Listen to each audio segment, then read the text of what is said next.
Hi Meeple Watchers, I'm Frank. And I'm Brandon. And in today's video, we are going to share the games that we most want to play going into the new year. Now, to give you a little bit of background, we are fairly new to the board game world. We immersed ourselves last year, a year ago, and since then have played nearly 60 board games, all for the very first time. And one of the things that I've noticed, I don't know about you, but as we keep playing games, I keep discovering more games, and I keep realizing all there is to learn in this hobby and just how deep it can really go. So we have compiled, and this idea was offered by one of our amazing subscribers, so thank you for the idea.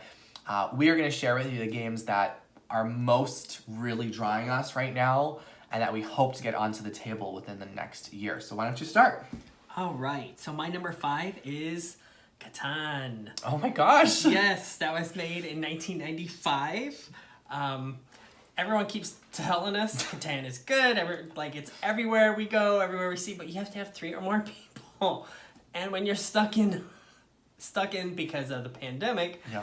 We don't have 3 people. So this is definitely one that's on my list to watch. I like it because you get to collect and trade different resources and build. There's the tiles.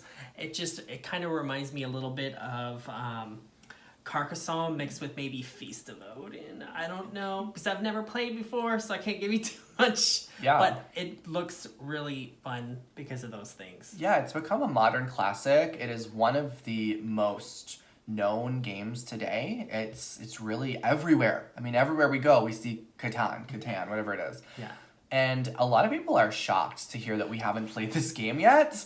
But honestly, I have a theory that I think we're going to be underwhelmed when we play this game because we've played so many other amazing games. So my expectations are very, very low for Catan. I think we're going to play it and be like, okay, that's it.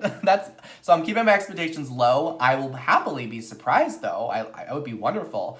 But yeah, we need that third player. We need to actually be able to meet with other people to play it. Okay, so the number 5 game on my want to play list is Gugong, or otherwise pronounced Gugong, as one would say in Mandarin. Now, I'm really drawn to this game because I lived in China for a couple years. I taught English in the southern Chinese city of Shenzhen. I taught English at a middle school there, and I went to China not knowing much about the culture and just quickly found myself so fascinated in all things China related. I actually visited Gugong, which is the Forbidden City up in Beijing, and I just fell in love with Beijing. I visited the Forbidden City, I went to the Great Wall, and the culture in Beijing is incredible. I mean, Chinese culture alone, the history of China is something that has just fascinated me for a long time. So when I saw that there was this game Gugong, I just immediately, because of the theme alone, I was like, I gotta play it. So from what I've seen, it takes place in China during the 1500s, and it's a worker placement game where you need to visit various parts of Beijing and accumulate resources and gifts that you can offer Chinese officials. So I'm in. I want to see it. I want to check it out. I want to hook myself into the theme because I definitely have some nostalgia for life in China. And I just think the game would be a lot of fun. So Gugong is my number 5. My number 4 is Photosynthesis. Wow. Yeah, this one was created in 2017. This whole thing is where trees are trying to compete for light. So you are building a forest on this map, and you start off with little trees, and then you have to do, I don't know what you have to do because I have not played it before, and they get bigger and bigger, and it's drawn to me because I love trees, I love forests. That's why I moved here to Washington, and that's why it has drawn me to that game. Yeah, it's a beautiful game. I've seen pictures of it. I haven't seen really many playthroughs, but it seems like there's maybe a time component where seasons go by. Yes. And yeah, something like that. Definitely, we'll get that out on the table. Okay, we didn't share our list before this video, so Yeah, this is a surprise. Yeah, so we're learning them for the first time as we are speaking these. Yes. And I also like games where you can actually there's a lot of like building and stuff like that. You know, like pieces and Pieces. elements of the game. Yes. Yeah. Well, we love Everdell, which has a big tree on it, so makes sense. All right, my number 4 is called Gaia Project. So this is ranked number 7 on Board Game Geek. Wherever you hear about this game in board game communities, people rave about it. And why I'm drawn to this game is because we played Terra Mystica this past year. I really liked Terra Mystica. And everywhere I go to read about Gaia Project, they say that this is basically a leveled up version of Terra Mystica. And it is space themed. Now, I haven't really gotten to a point where I could say I love space games, but I would love to try Gaia Project. I've heard it plays very similarly to Terra Mystica, where you have a faction, but the difference is that you're rather than terraforming the land, you're terraforming other planets, and you're traveling through space. So if it's got that heaviness to it, just like Terra Mystica, I think I'm really gonna like it. We've played Terra Mystica 2 or 3 times, and I've really enjoyed it. Did you like Terra Mystica? Yeah, I liked it, yes. Yeah, so I think whenever we're ready for a heavier game, Gaia Project, boom, we're gonna get it on the table, we're gonna do it. So that is my number 4. All right, so my number 3, Scythe. Wow. This one is another factions game. Yeah. This one was created in 2016, and I like steampunk, and it just screams steampunk, and I like that part. What? Steampunk! Yes! There's lots of pieces to this game. I like lots of pieces. That's why I like Feast of Odin. It looks great. It's beautiful. It's a engine building game. That's just really draws me to it. All those pieces, really. Yeah. It's a Stonemaier game too. Yeah. And we like Stonemaier games a lot. You had a few of Yes. those in your top 10 this year. Pendulum. Yeah. Tapestry. I think Scythe is a heavier game too. Yeah, so that'll be another heavy one we can get on the table. We've heard pretty good things about it so far. Yeah. That'll be cool. Pieces look cool too. They do, yeah. All right. So my number 3 is Coimbra. Coimbra. Now, this is a game, came out a couple of years ago, 2018, and it looks like, first of all, the artwork on the actual box, beautiful. The game, very bright, very colorful, kind of reminds me of the newer Castles of Burgundy board, where it just has those bright colors, and there's also different colored die, and you maneuver the die, you use the die or the dice rather, to activate certain things on the board. Again, I'm kind of guessing, I've only seen little clips of people play it, but it looks like a great game. It keeps coming up, I keep seeing it all over the place. So I have a feeling that we're really gonna like Coimbra.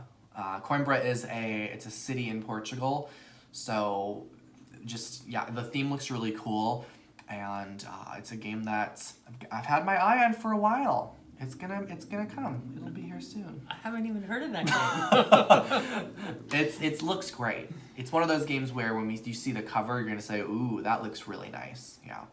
So that's my number 3. All right.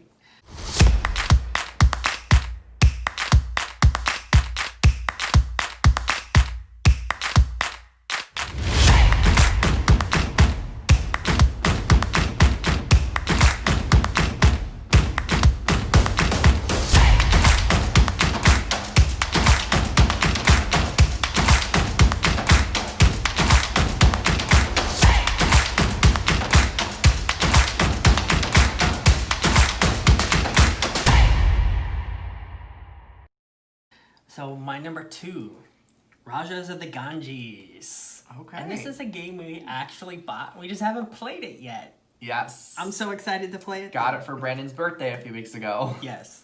And this was created in 2017. It's a dice game. You have a lot of dice that you play with. Not a lot of dice, but yeah.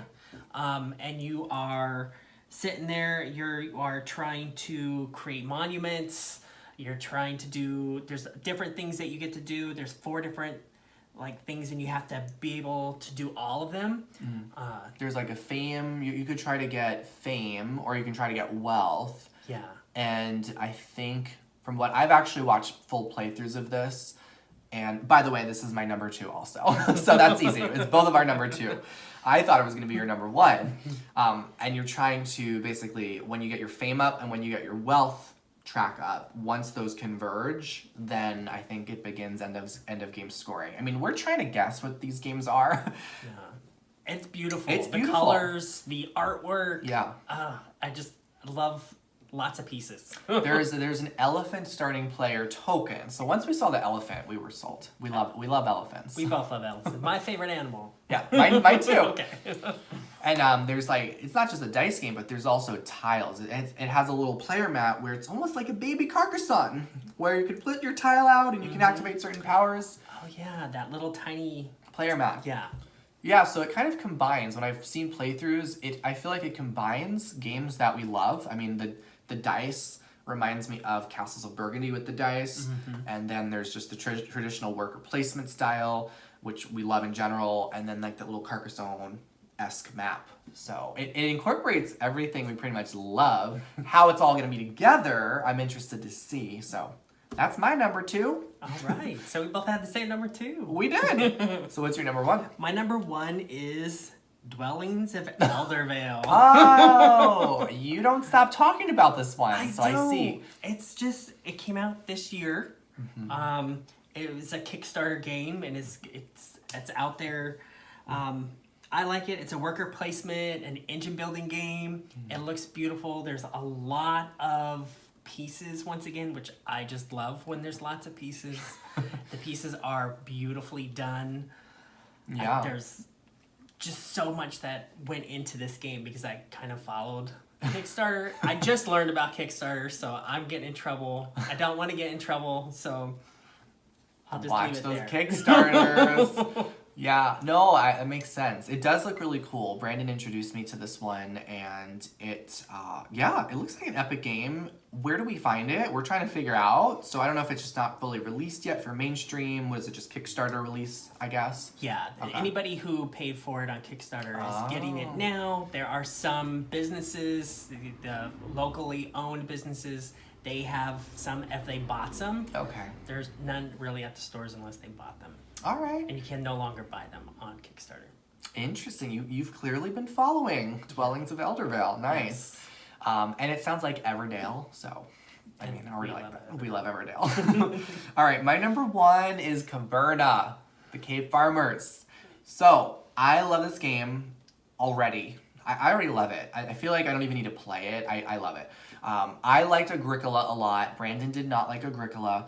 So similar to how Terra Mystica was, then they came out with the Gaia project. It's kind of like same thing with Agricola, and then there was Caverna. So a lot of what I've heard about Caverna is that it filled some of the gaps that Agricola had, and one of the biggest changes is it's not as punishing as Agricola. And I know that Brandon did not like how punishing Agricola was because it was always a struggle to feed your people. So I've heard with Caverna, they've Uwe Rosenberg eased up a bit on that, which is nice. I'm okay with some struggle. I like Zulkin. I liked Agricola. So I'm excited to see how it is. It looks visually beautiful. I liked the theme of Agricola, just building out your farm, and it looks like in this game, you build out your farm. There's dogs. You can put doggies on your farm, and you also can explore caves. So rather than building, like the traditional, your house, you're actually building into a cave and going on adventures in the cave. So I don't know, I just feel like there's a lot you can do in the game. I know it's going to be a heavier one. I already know. I feel like that game's coming this week for Christmas. I may or may not just have an idea that is going to arrive. Santa may have gotten this game for us. So I am already anticipating me sitting down with this big rule book. Hopefully the font is not as tiny as the little tiny text. I needed a magnifying glass for the Agricola rulebook.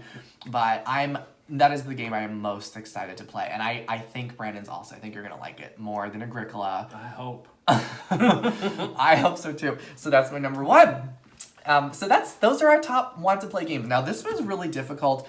When we decided to make this list, we intentionally said we're going to leave out expansions because there's some expansions we are excited about. Like for me, I am excited about the Spire Crest expansion with Everdell for sure. I really want to play the Artisans of Nicala expansion for 5 tries. Can't find it anywhere. But were there any expansions in general that you were interested in? Yeah, some small world expansions. Oh, okay. Definitely want to take a look at some of those. Some of those. Yes. I know you also are interested in the Everdell ones too. Oh yeah, the one that you mentioned. Spirecrest. Yeah. So those are our want to play games. We have lots more, but these are the ones that we are gonna. Now that we both know each other's, we will look to getting those out on the board game table, hopefully in the next year. So, what are you most excited to play? Go ahead and leave a comment below. Let us know. And also, if you think that we should put a game on our list and we don't have it, we really want to know that. So tell us what you recommend that we play. We've got a whole year ahead, a whole new year of new board games. We are so excited. So let us know your thoughts, and we will definitely be following along in those comments. As always, remember to subscribe to our channel so you get all updates. And thanks for meeple watching. We'll see you in the next video. Bye-bye. Bye.